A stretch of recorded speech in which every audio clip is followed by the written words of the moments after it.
Assalamualaikum warahmatullahi wabarakatuh. Alhamdulillahi rabbil alamin. Nahmaduhu wa nasta'inuhu wa nastaghfiruh.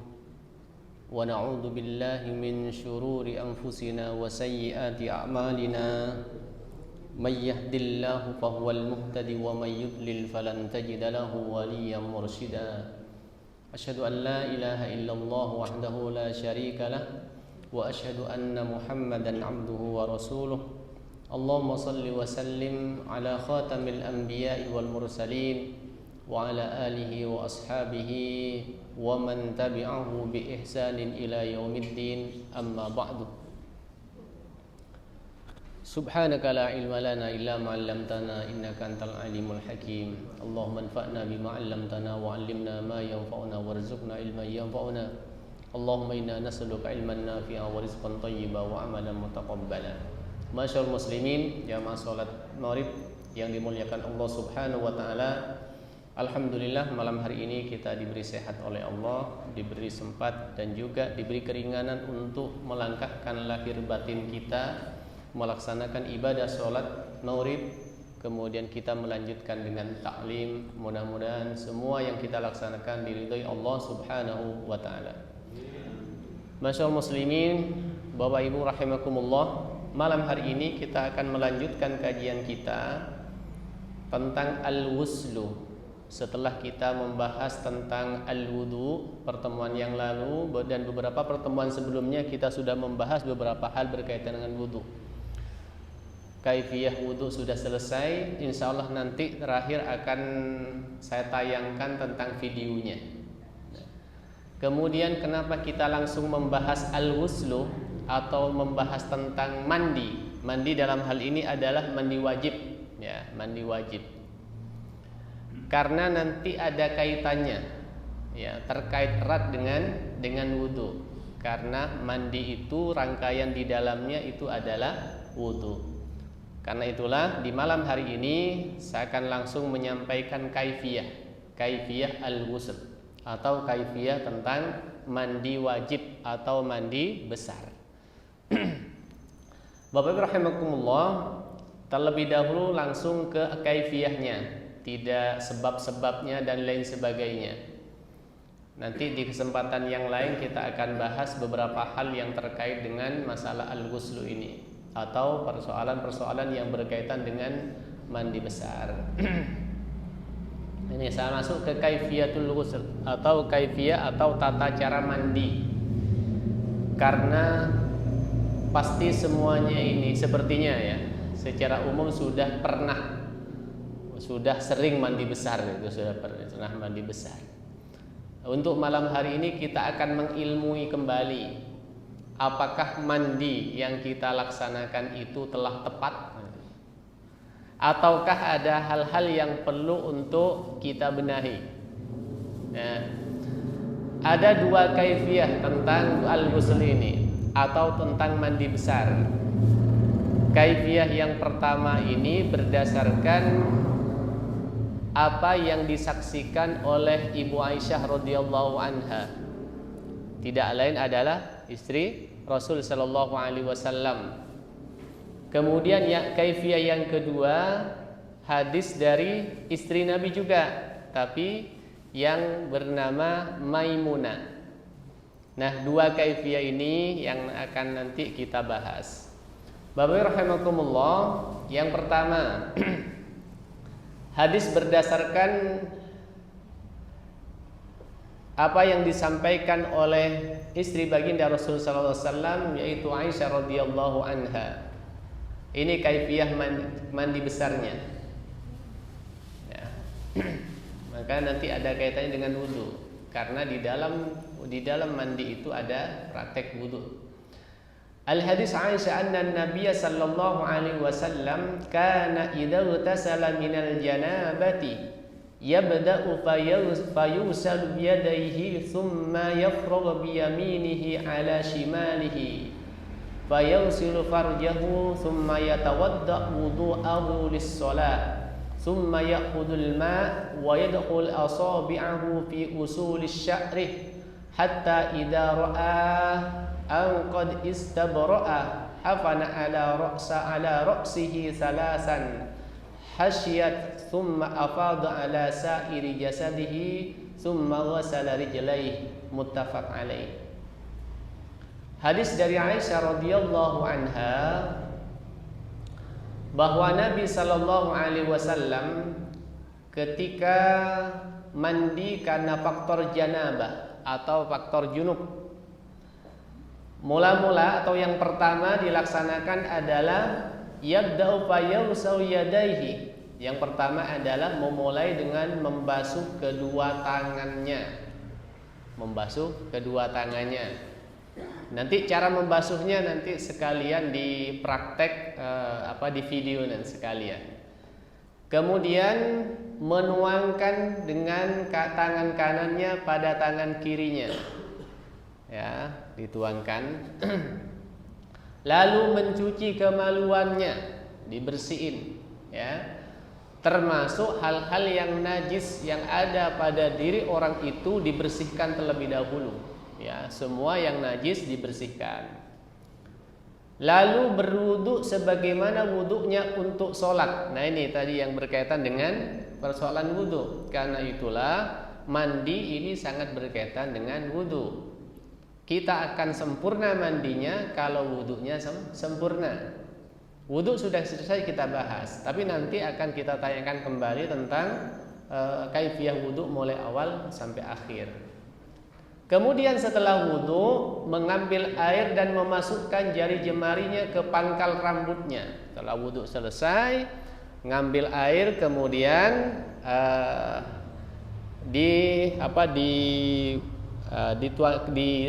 digosok-gosok di kepalanya itu dari air yang ada di tangannya itu. Ya, dimasukkan jari jemarinya ke pangkal rambut kita. Sehingga apabila ia merasa bahwa sudah merata, ia disiramkan air untuk kepalanya 3 tuangan.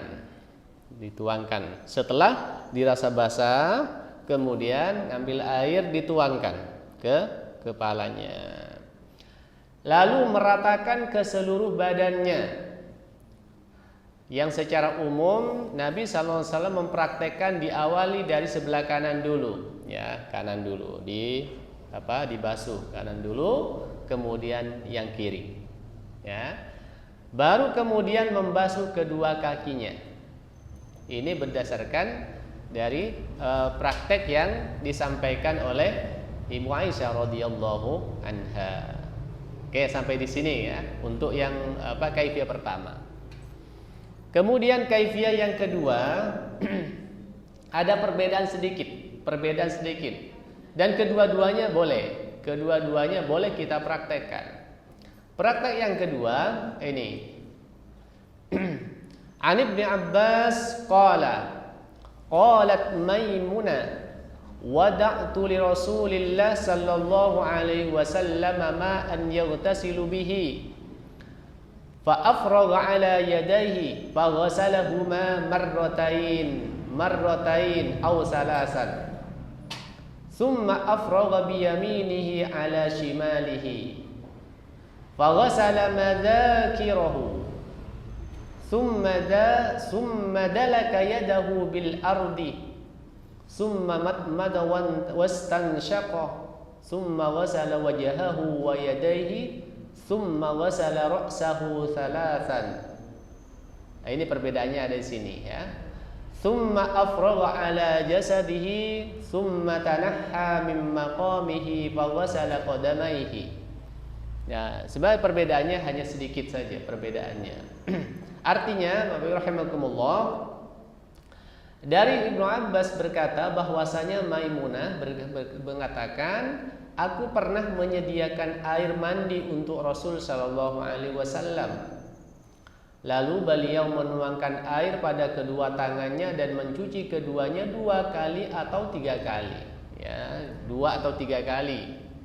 Lalu dengan tangan kanannya beliau menuangkan air ke telapak tangan kirinya, sama dengan yang tadi. Kemudian beliau mencuci kemaluannya, sama dengan yang tadi.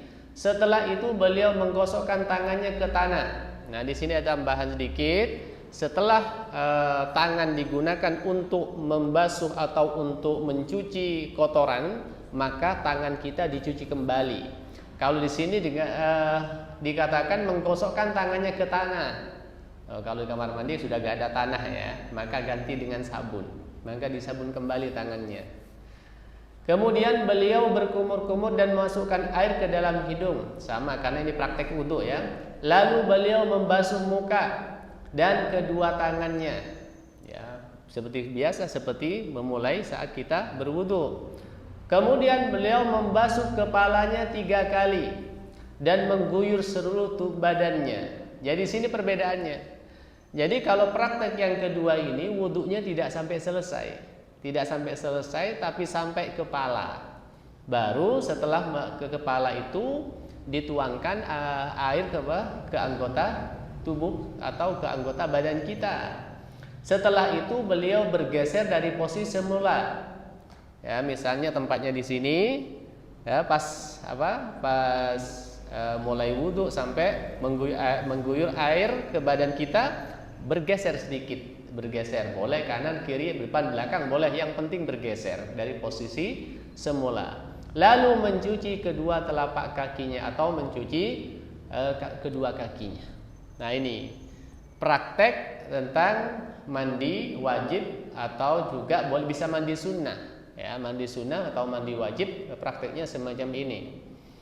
Bapak Ibu rahimakumullah. Nah, seperti apa prakteknya?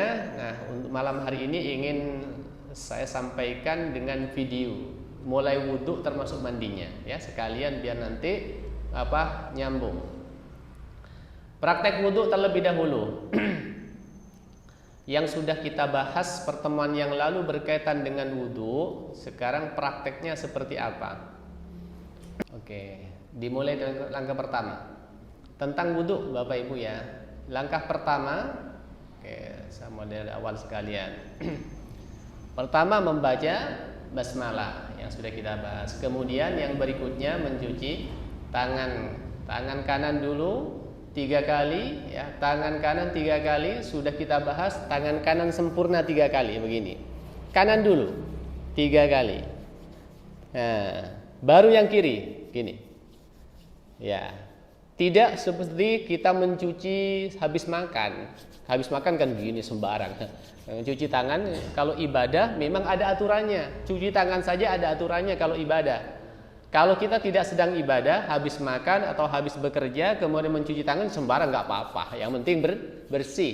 Tapi kalau cuci tangan untuk ibadah harus sesuai dengan aturan. Tangan kanan 3 kali, nah, kanan dulu. Nah, begini, ya. Kanan dulu, baru kiri. Ya, sempurna 3 kali begitu. Ini kalau ibadah. Oke, kita lanjut. Setelah mencuci tangan, berikutnya adalah berkumur sekaligus menghirup air ke hidung, ya. Jadi mengambil ke 1 kali, ya, untuk 2 aktivitas. Ambil air, berkumur sekaligus istinsyak, menghirup air ke hidung, ya, 3 kali. Ya, perhatikan lagi ya.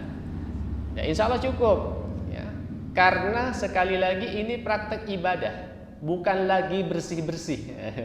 Kalau bersih-bersih misalnya kita misalnya sedang gosok gigi misalnya, ya gak apa-apa, airnya banyak ke mulutnya sampai gelembung mulutnya gak apa-apa, karena sedang bersih-bersih. Tapi ini sedang ibadah. Ibadah apa? Sedang wudhu. Nah, karena wudhu maka kita lihat contohnya seperti apa. Kemudian yang ketiga, rahimakumullah, membasuh muka, tidak lupa untuk di sudut mata sambil dibasuh muka, sudut mata. Jangan lupa.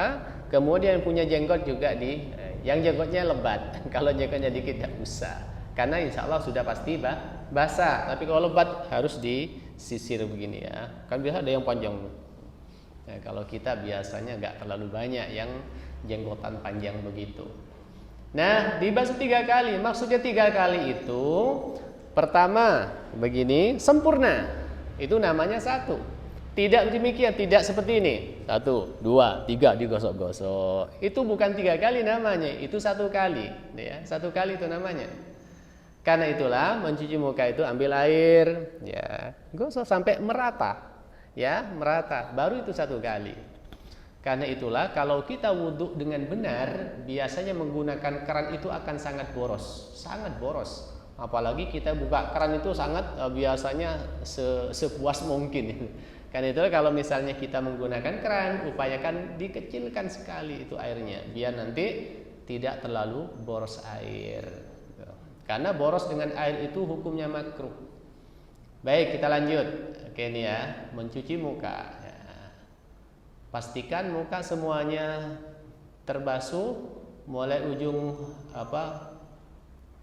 mulai ujung rambut, mulai sini basuh, kemudian sampai telinga, bahkan ada yang menganjurkan sampai belakang telinga. Jadi basuhnya sampai begini, gitu ya, sampai dimasukkan ke bagian ini. Ada yang menyarankan seperti itu, karena seperti yang kita sudah bahas dalam hadis Nabi SAW itu, kita diperintahkan untuk memperpanjang cahaya kita di akhirat nanti. Artinya basuhan wudhu kita dilebihkan sedikit, gitu.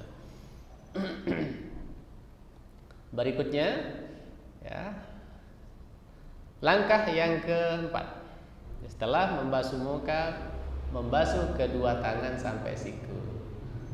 Oke, sama ini 3 kali.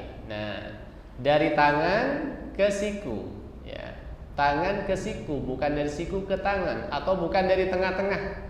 Tidak jelas. Ya, kalau tengah-tengah kan tidak jelas. Tidak dari siku ke tangan atau tangan ke siku. Yang tepat itu dari tangan ke siku. Nah, prakteknya ini 1 kali. 1 kali dulu sempurna, baru kali yang kedua. Jadi begini prakteknya. Dibasuh sekali dulu ya, sampai sempurna dulu. Ini 1 namanya.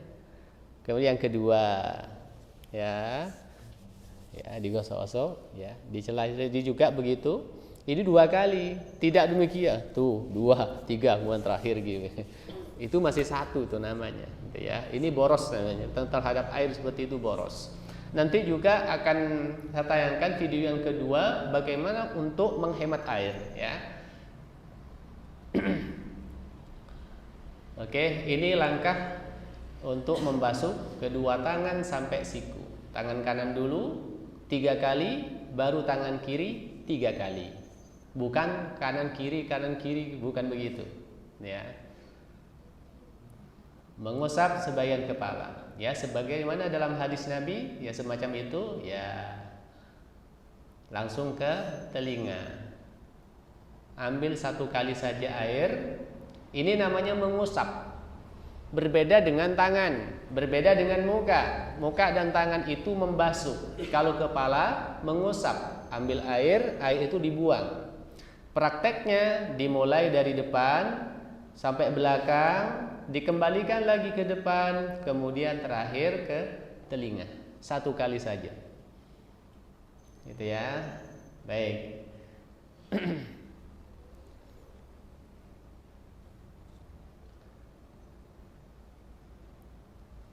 Langkah berikutnya adalah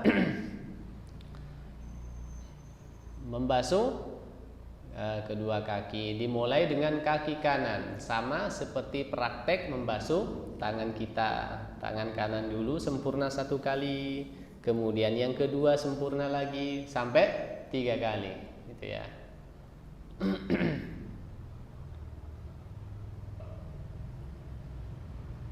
Sama. Yang kanan 3 kali dulu, baru yang kiri 3 kali. Bukan kanan kiri, bukan begitu.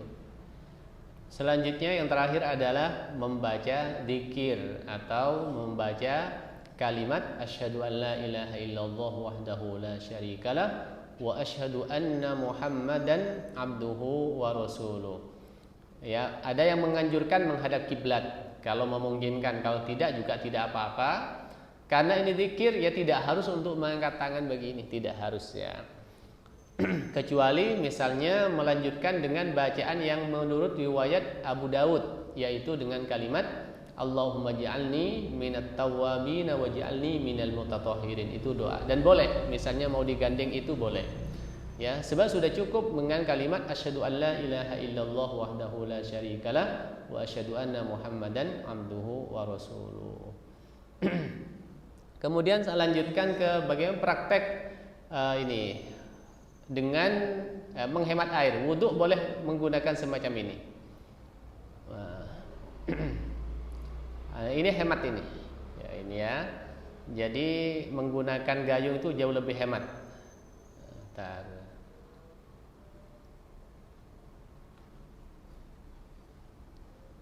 Jadi tangan dimasukkan. Nah, ini hemat ini. Kalau menggunakan semacam ini, satu gayung misalnya cukup untuk berwudu.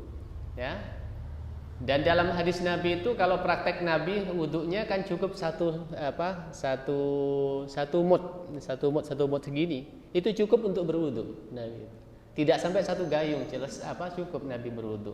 Ya kira-kira enggak sampai satu botol ini, enggak sampai. Cukup berwudunya Nabi. Beda dengan wudunya kita boros dengan air. Ya karena banyak air di sekitar kita, akhirnya kita ini tidak terlalu perhitungan dengan air itu. Padahal yang benar, yang tepat itu kita tetap harus hemat. Ini salah satu cara yang hemat ya. Jadi air ada tempat, kemudian air masukkan untuk mengambil membasuh anggota wudhu kita. Ya. Baik, mungkin itu sementara berkaitan dengan wudhu. Saya lanjutkan ke mandi dulu karena ini berkaitan. Ya, mandi wajib atau mandi sunnah.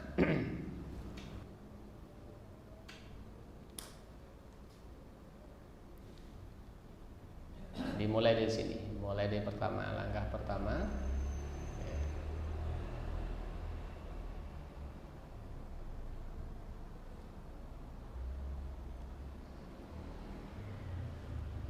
Oke, seperti halnya yang tadi disebutkan di dalam hadis.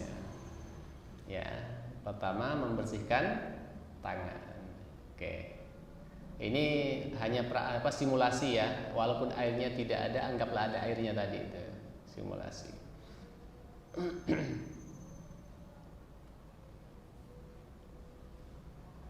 Ya, membersihkan dulu ya, dibersihkan yang kotor.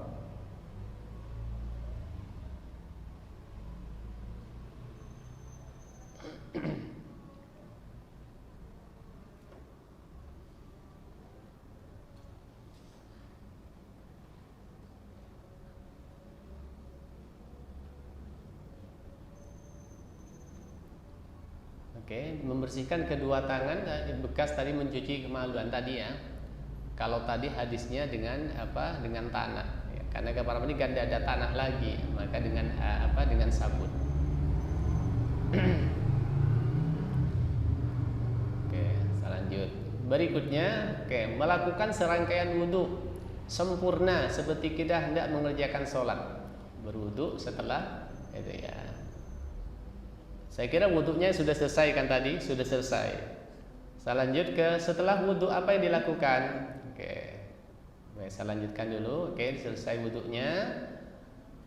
Oke, ini langkah berikutnya setelah wudhu menyela-nyelai rambutnya sampai terasa basah semuanya rambutnya itu.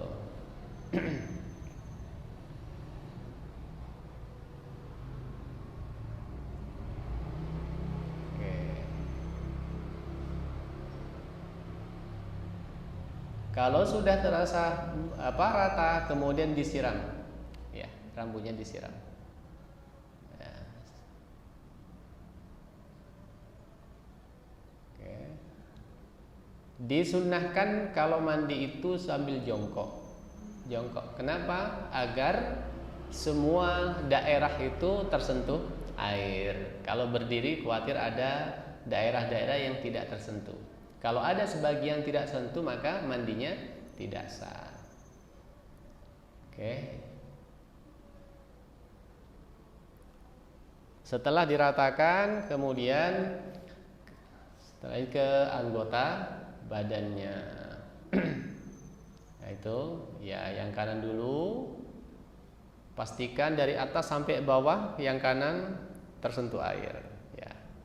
Digosok-gosok biar air semuanya bisa menyentuhnya. Nah. Oke.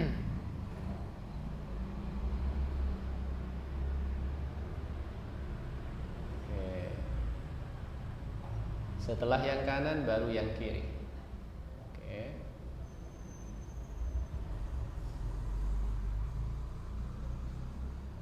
Lanjut ya, ini karena oke. Ya. Sampai terakhir. Oke, ini ya. Setelah diratakan air itu kemudian bergeser sedikit, bergeser dari tadi kan tempatnya di sini ya, di agak ke samping. Sekarang geser, yaitu dengan mencuci kedua kakinya. Oke, itu praktek baik wudhu maupun praktek mandi. Insya Allah kalau simulasi semacam ini kan kita langsung terbayang. Berbeda kalau hanya teori-teorinya itu. Saya carikan yang memang praktis dalam kita memahami praktek ibadah. Nah, untuk hari ini cukup 2 tema itu. Insya Allah yang akan datang kita akan membahas tentang tayamum dan juga praktek tayamum. Baik, itu silahkan yang mau menyampaikan atau bertanya berkaitan dengan 2 hal ini. Ada yang mau bertanya? Nggih. Itu tadi termasuk mandi junub ya? Iya. Terus mau tanya, sedangkan junub itu apakah tidak boleh pakai sabun? Oh, boleh. Jadi begini, nanti dalam prakteknya Bapak Ibu rahimakumullah, itu praktek wajibnya semacam itu.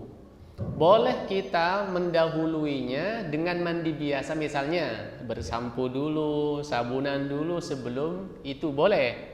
Atau setelah itu, misalnya sudah praktek mandi semacam itu, setelahnya misalnya pakai sabun atau juga pakai sampo boleh. Hanya nanti kalau pakai cara yang kedua, ya, dikhawatirkan masih tangan ini menyentuh kemaluan sehingga batal wudhunya. Sehingga kalau pakai praktek yang kedua kemungkinan besar harus wudhu lagi setelah mandi nanti. Tapi kalau pakai praktek yang pertama atau tidak menggunakan sabun atau sampo seperti tadi langsung itu, maka setelah mandi tidak perlu berwudu. Karena di dalam mandi juga sudah ada wudu. Dan juga ada dalilnya berkaitan dengan itu. Nah, ini terakhir ya, berkaitan dengan ini. Sekalian. Setelah mandi wajib perlukah berwudu? Ya, saya menukil salah satu pandangan. Pandangan ini disampaikan oleh Syekh Utsaimin sebenarnya pandangan ini, tapi dalil yang digunakan saya kira bisa menjadi pandangan secara umum. Nah, ini Al-ghusl masru'ul janab yajzu 'anil wudu'i li'anna Allah tabaraka wa ta'ala yaqul wa in kuntum junuban fattahharu wa lam yadhkur wudu'an fal janaba idza tasal insan anha. Intinya begini, bahwa mandi itu ya, artinya nih, mandi yang ditunjukkan oleh syariat semisal mandi junub itu sudah mencukupi sehingga tidak perlu wudu. Karena Allah berfirman, ini kalimatnya, wa in kuntum junuban fattahharu. Jika kalian semua dalam keadaan junub, maka hendaklah kalian mandi. Maka hendaklah kalian bersuci. Dalam ayat tersebut Allah tidak menyebutkan adanya kewajiban berwudu setelah mandi, tidak disebutkan di sini. Ya, sehingga jika seorang itu mandi junub maka itu sudah mencukupinya sehingga tidak perlu berwudu setelah mandi junub. Boleh langsung sholat tanpa perlu berwudu lagi. Gitu ya.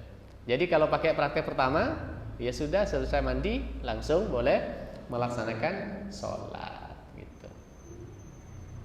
Sampai di sini ada yang tanya lagi?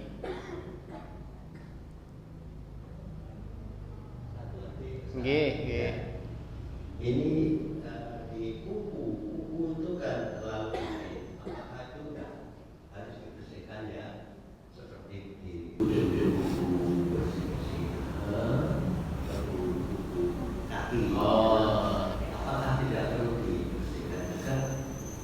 Kalau dalam misalnya badan kita keadaan kotor, baik kotor itu dari najis maupun kotor dari kotoran yang lain, sebaiknya dibersihkan dulu sebelum melaksanakan ibadah, baik wudhu maupun mandi. Yang paling wajib itu dibersihkan dulu adalah kalau ada hal yang najis, harus bersih dulu. Ya, sebelum wudhu atau sebelum mandi, najis semuanya harus bersih semuanya. Ya, kalau misalnya ada yang kotor tapi tidak najis, itu sebaiknya dibersihkan.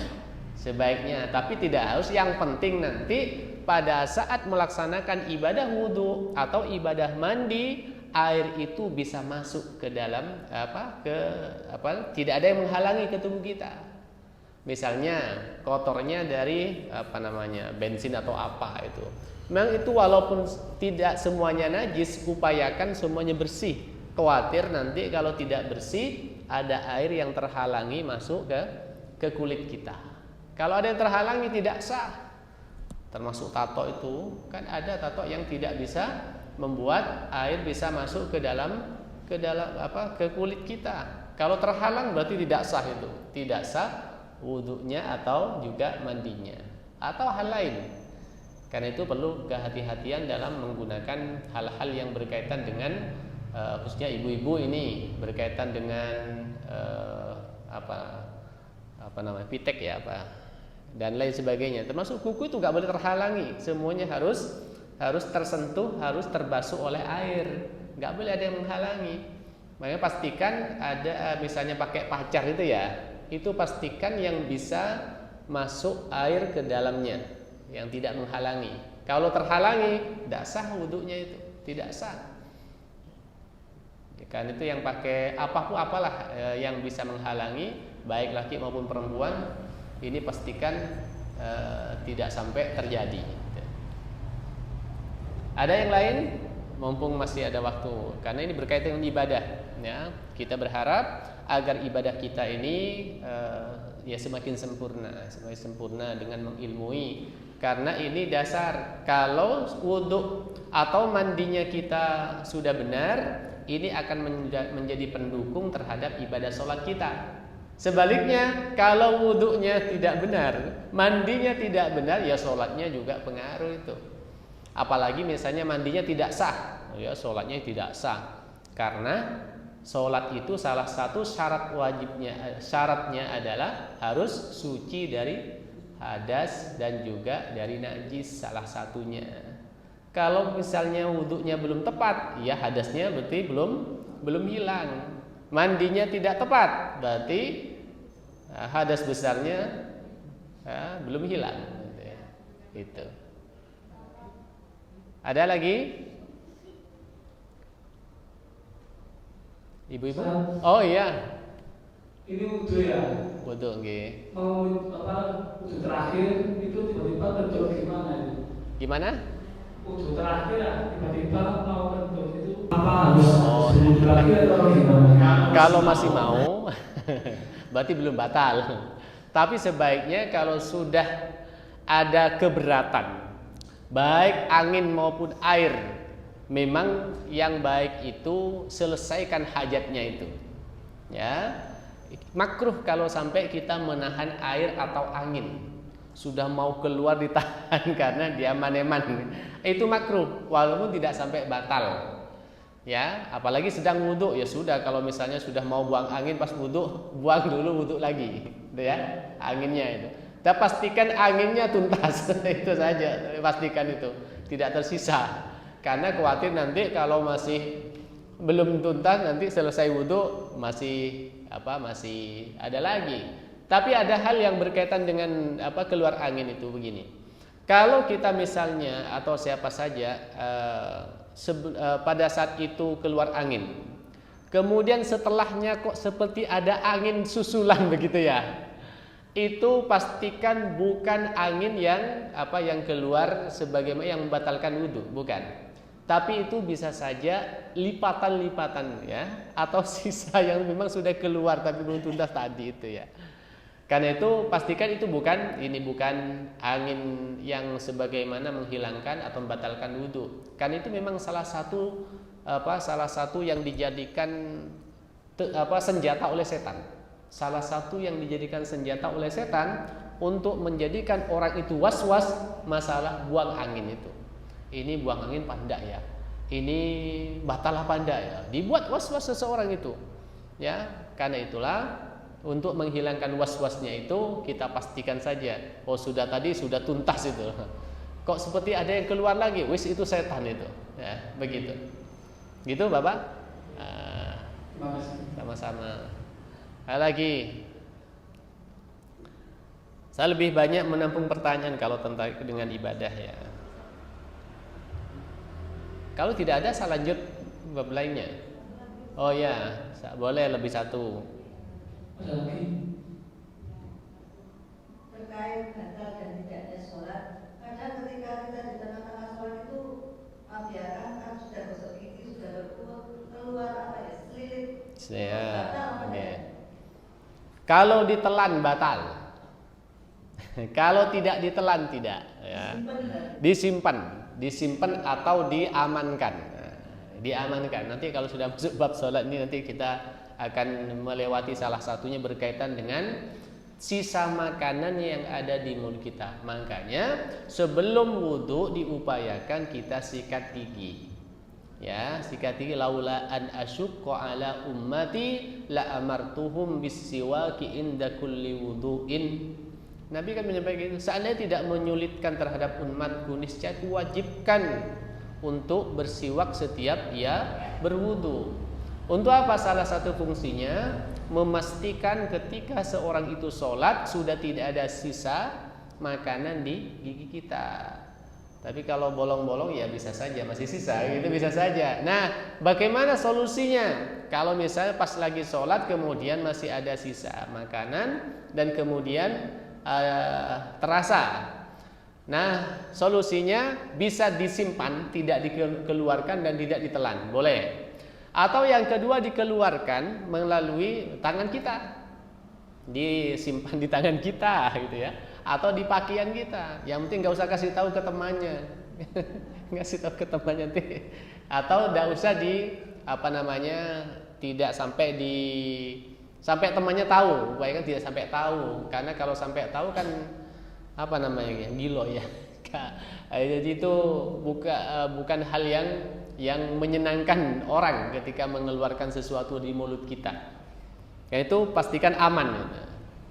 Kemudian ini beberapa hal berkaitan dengan sisa makanan.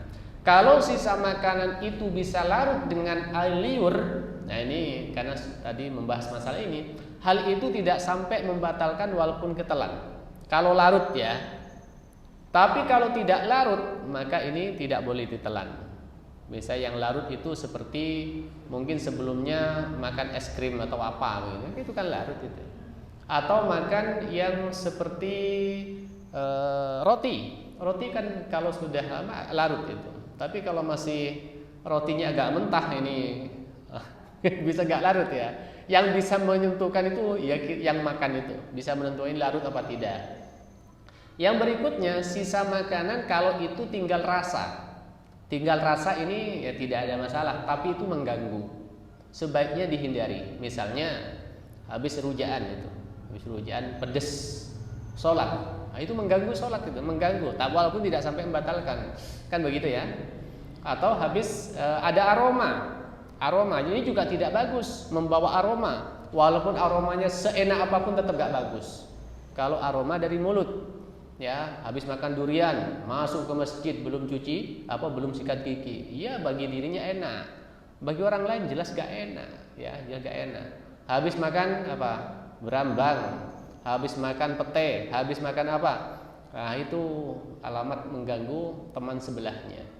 Karena itulah pastikan sebelum berangkat ke masjid kita sudah sikat gigi, sudah dibersih, mau sholat sudah aman, tidak ada yang nyantol di gigi kita. Ya, khususnya pas musim kurban ya. Nah itu habis makan sate itu pastikan nggak ada yang nyantol di gigi kita. Baik itu ibu. Ya. Kalau misalnya sudah terlanjur, sudah pernah terjadi, ya mudah-mudahan diampuni oleh Allah.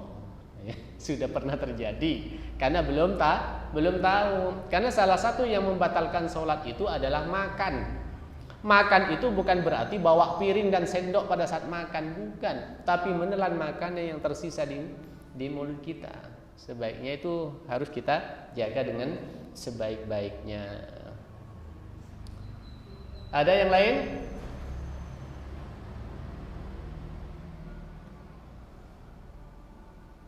Cukup. Oke. Sambil nunggu isya sekalian, saya lanjutkan berkaitan dengan mandi. Wa amma idza kana al-ghusl ghairu masyru'in kal ghusli li tabarrudi wa nahwahu fa innahu la yujzi 'anil wudu' li'annahu laysa bi ibadah. Adapun mandi yang tidak dituntunkan oleh syariat, semisal mandi dalam rangka menyegarkan badan atau semisalnya, maka mandi tersebut tidaklah mencukupi sebagai sekaligus pengganti wudu karena mandi tersebut bukan ibadah. Ya, beda antara mandi ibadah dengan mandi biasa. Ya, kalau mandi ibadah, pertama karena faktor ada penyebab yang mengharuskan kita mandi. Yang kedua, mandi yang karena ada syariat kita untuk mandi. Misalnya hari Jumat. Hari Jumat itu disyariatkan, disunnahkan mandi. Dan mandinya itu mandi besar, disyariatkan begitu. Termasuk pada 2 hari raya, ya, dan lain sebagainya. Kalau mandi-mandi biasa, mandi yang lainnya beda dengan mandi semacam itu. Kemudian, wabarakallahu, saya masuk ke perbedaan pandangan. Saya kira pandangan-pandangan yang semacam ini hanya sebagai referensi bagi kita. Misalnya ada yang mengatakan bahwa setelah mandi itu perlu wudu. Seperti apa alasannya? Ada ulama yang memang mengatakan perlu wudu lagi, ada. Tapi secara umum mengatakan bahwa cukup dengan mandi yang benar semacam itu, setelah mandi tidak usah wudu lagi. Nah, sebatas untuk ilmu ini ya. Tapi ilmu ini sudah menggunakan ilmu alat. Ilmu alat itu berkaitan dengan bisa usul fikih, bisa berkaitan dengan ilmu tafsir dan lain sebagainya. Sekedar pengetahuan. Kalimat ini yang menjadi perbedaan dengan menafsirkan wa in kuntum junuban fattahharu. Apabila kalian dalam keadaan junub, maka fattahharu, maka bersucilah, maka mandilah. Ya. Apa perbedaannya? Ini makanya saya sampaikan tadi ilmu alat. Kalau sudah ilmu alat biasanya berkaitan dengan ketika mau belajar ilmu tafsir, belajar usul fikih, ya kalimat-kalimatnya begini nih. Ya. Apakah ayat di atas termasuk ayat mujmal sehingga perlu dijelaskan dengan sabda Nabi, ataukah ia mubayyan yang sudah konkret sehingga tidak perlu mencari sabda Nabi sebagai penjelas?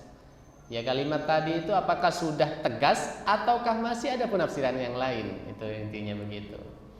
Oke, pendapat mayoritas atau pendapat pertama memahami sebagai perintah yang mubayyan. Sudah jelas, sudah tegas perintah di ayat tadi itu, sehingga tidak perlu penjelasan lebih lanjut. Karena itulah pandangan yang mayoritas ini mengatakan ya cukup mandi itu dengan mandi kaifiyah mandi besar saja, setelah itu tidak wudu. Ya, karena ayatnya sudah jelas-jelas konkret, tidak perlu ada penjelasan yang detail lebih lanjut. Itu sebagai ilmu alatnya. Saya kira itu warahmatullah yang bisa kita bahas karena sudah isya. Insyaallah yang akan datang kita akan bahas insyaallah berkaitan dengan tayamum, dan juga nanti kita lanjut beberapa hal masih berkaitan dengan mandi. Karena ini belum selesai. Tadi kan kita langsung fokus kepada kaifiyah, apa yang kapan kita harus mandi, karena sebab apa, kemudian sunnah-sunnah dan lain sebagainya. Nanti insyaallah di kesempatan yang akan datang masih berkaitan dengan hal itu. Kurang lebihnya mohon maaf, kita akhiri dengan tutup majelis. Subhanakallahumma wa bihamdika asyhadu an la ilaha illa anta astaghfiruka wa atubu ilaik. Nasrun minallahi fathun qarib wa basyiril mu'minin. Assalamualaikum warahmatullahi wabarakatuh.